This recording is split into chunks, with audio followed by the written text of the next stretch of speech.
Hi again, welcome to The Way I Do It. Today I'm going to show you how to get the jack out of the Ram.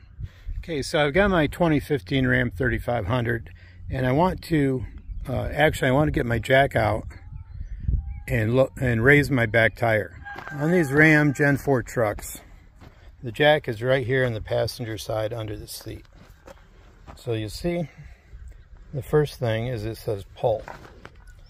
So we want to pull that out of the way. And assuming somebody put everything back, if they've ever had it out, there's your jack.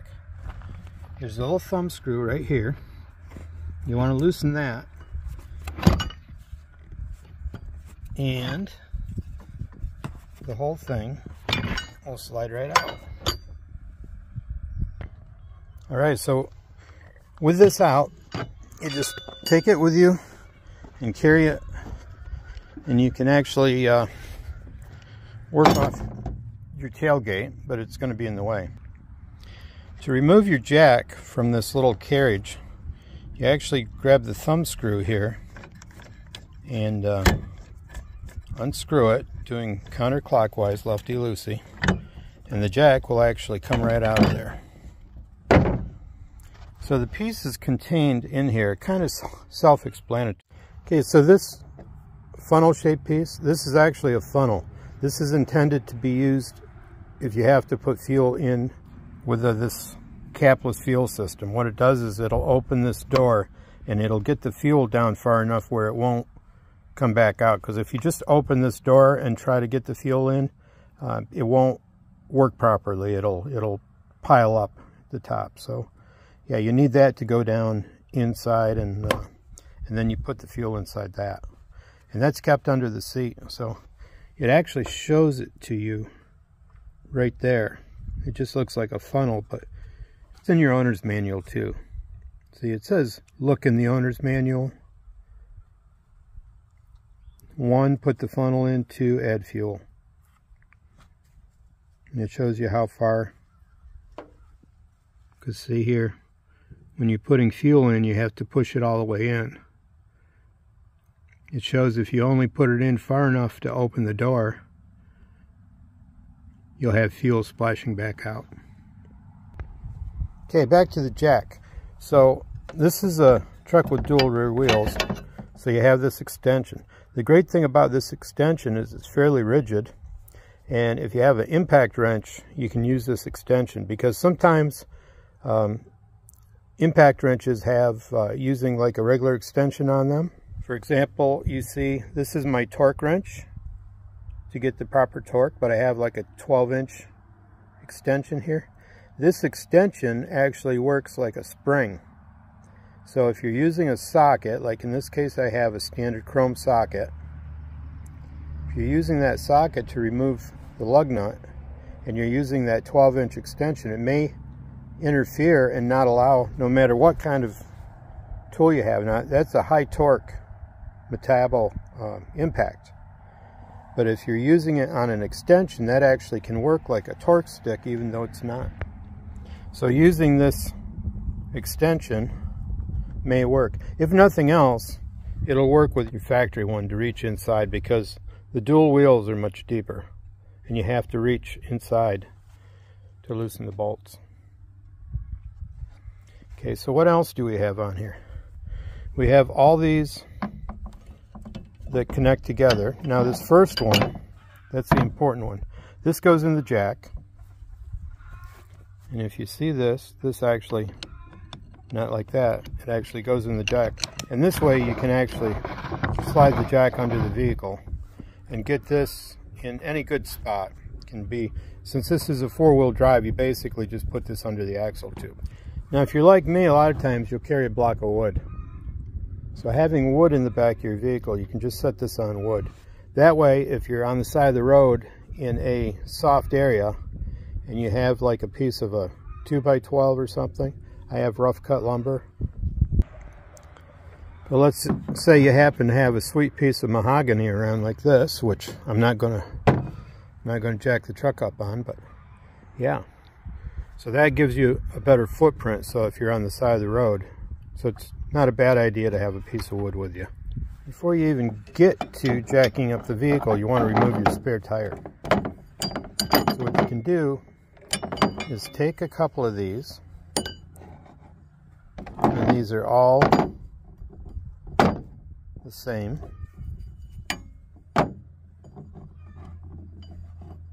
In this case, okay, you just need a couple of these, and they reach inside. All right, can you see that hole? Right there. Just to the right side of your license plate, just above the bumper. So yeah, so you need to reach in there, and it really only takes two of these connected together. So you go in there, and there's a tube inside there. You want to fit it inside that tube. Now, see, there's a little arrow on the license, or on the bumper cover, that makes you think it goes that way, but no, you have to get inside that tube. And then it goes right in, and then it will engage with the square drive in there. However, if you're like me, and you own a truck that was a hot shot truck that people were worried about stealing, mine has been upgraded, if you call it an upgrade, with anti-tamper, so nobody can steal the spare. So you'll have this extra piece kicking around under the seat, if they did the right thing. And it's got this special drive.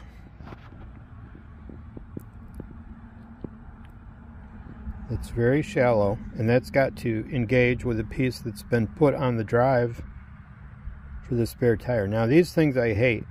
They have safety lug nuts, anti-theft lug nuts, and it's like, man, if somebody's going to steal your wheels, these things are just horrible, because if you lose the key, it's hard.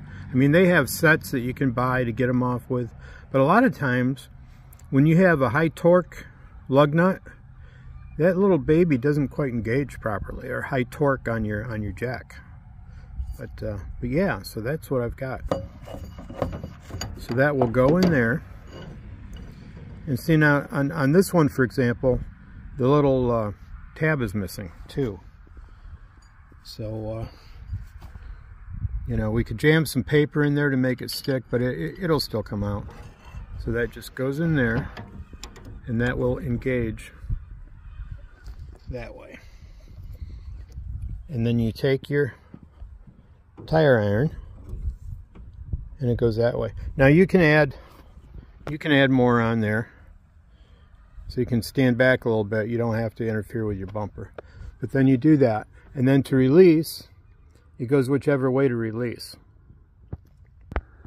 Because underneath here, there's a cable that holds your spare up.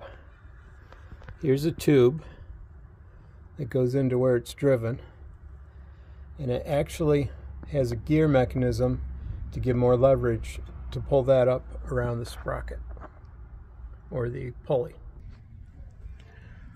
Okay, so there's that tube. Now that entire tube will rotate, and you can see places where it goes through the frame and so on. That will rotate, and you can see that cotter pin there. That's where the piece is installed.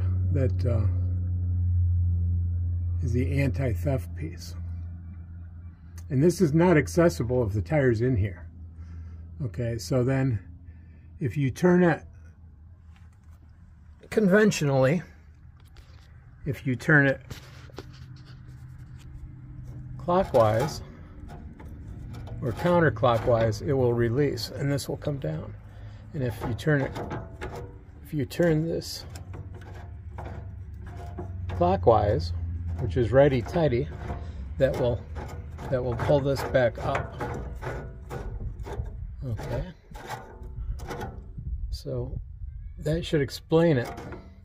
Now, of course, with no weight on here, if I turn it that way, I have to keep pulling this down, because otherwise your cable will wind up in there around your pulley.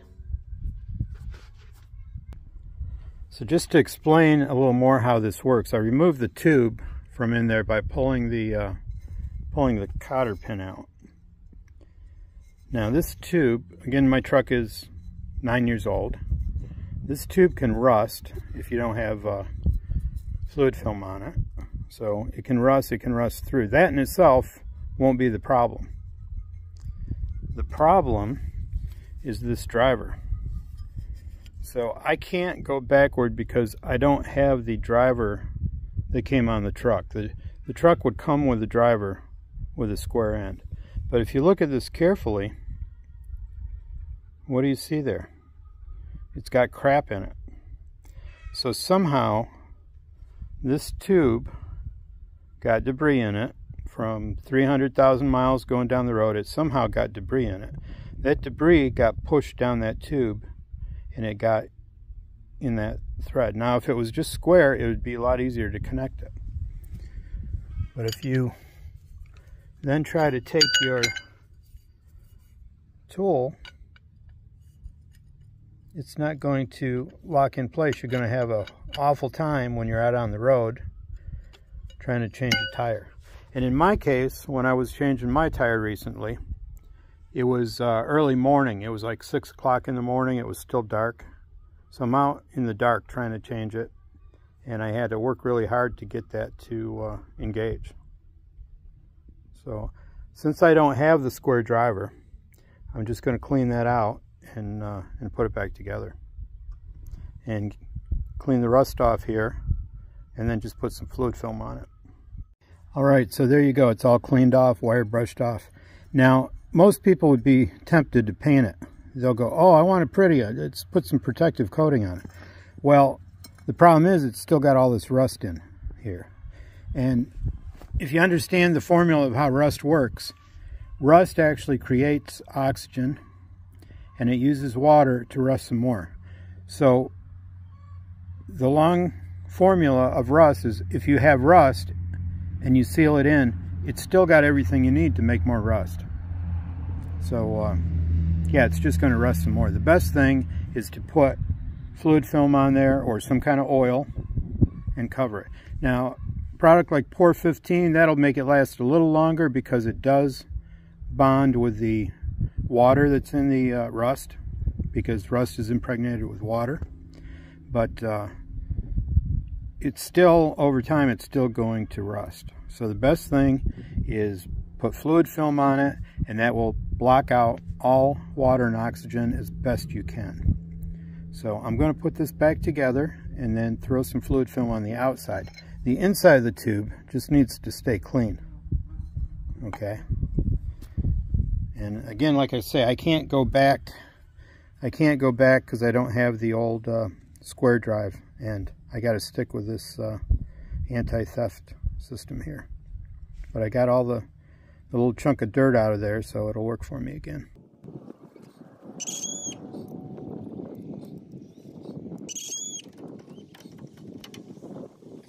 Just put the pieces together, feed them in, put the handle on, and start cranking to slowly lift the tire up.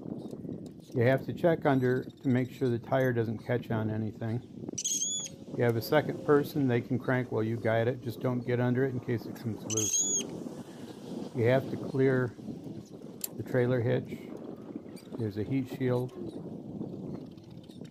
You just have to make sure everything's all lined up just to go up there perfectly. And then you tighten it down so the spring is compressed, because you don't want it bouncing around rattling. When it's tight, it'll make it. So I just screwed up lifted the tire back into place. When it's going up, you got to watch out for it to get caught on the trailer hitch. And there's a shield from the heat for it and whatnot. Yeah, I got it up there tight. Now it's time to stow the equipment away.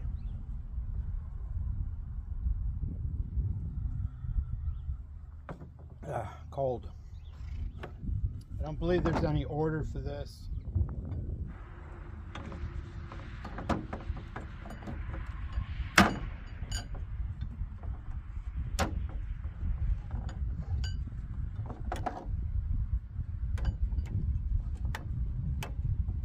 Like there. That goes there.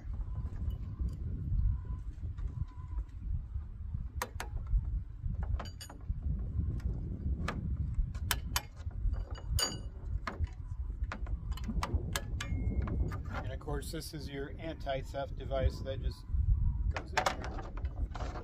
Your phone. Let's put the jack in.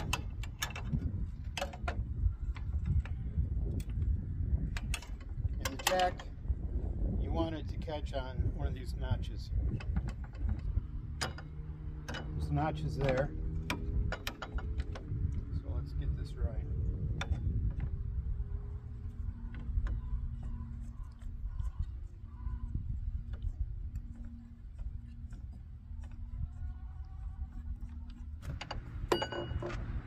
Might be a good place under here for a pair of gloves.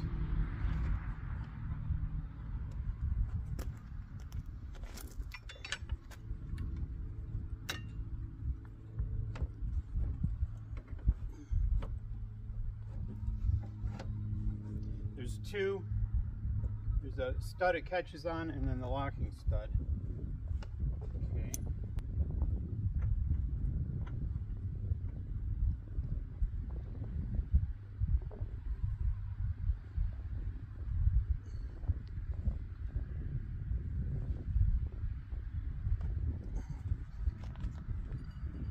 And then this is going to rattle under there, but it is what it is.